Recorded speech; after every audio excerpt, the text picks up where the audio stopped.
Hello, this is Luis Roque with HIS Capital, and today I'm going to tell you about the enormous opportunity that Mexico represents for real estate investments.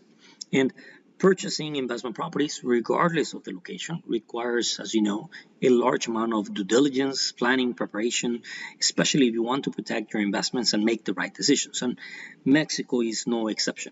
So you really need to team up with the right professionals that will help you with the legal property transfer, the contracts, and all the paperwork so you don't really have to become a master of real estate laws of a foreign country. And today I'm going to tell you about why we think Mexico is that attractive real estate opportunity that we've been talking about. Our investments will reflect that, and we'll show you how this opportunity drives our decision to purchase premium real estate in one of the best locations in our southern neighbors' territory. So let me tell you about this opportunity.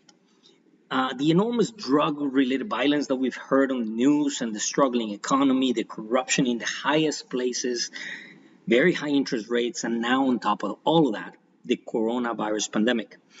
But yet, Mexico's housing market remains one of the most robust, with the nationwide house pricing index rising by almost 6% during the pandemic, and a 3% increase year over year once we adjust for inflation.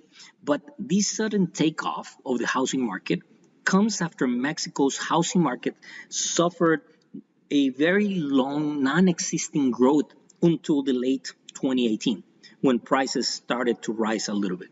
So what is the secret of Mexico's strong domestic market?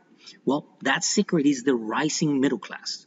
In 2019, the middle class was estimated to account for almost half of the total households, and that's about 16 million of them.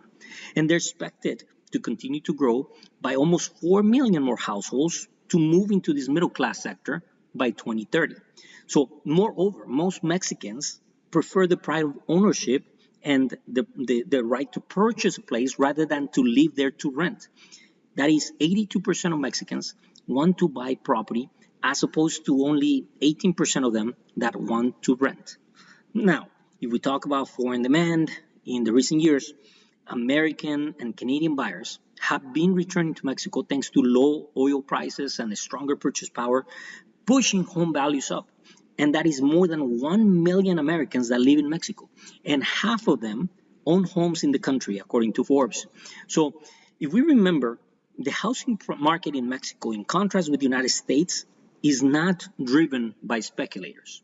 It has been resilient despite the pandemic, but prices are expected to continue in the following years, in spite of the weak economic performance, because as we know, the Mexican economy has been shrinking about 0.3% in 2019 and also in 2020.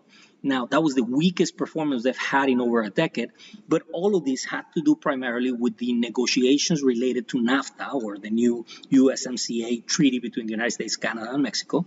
Also, the policies of President-elect López Obrador, and add to that the counter effects of the US-China trade war.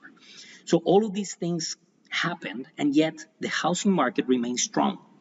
On top of that, add the coronavirus pandemic, and yet we're still here. So what could happen in the next few years?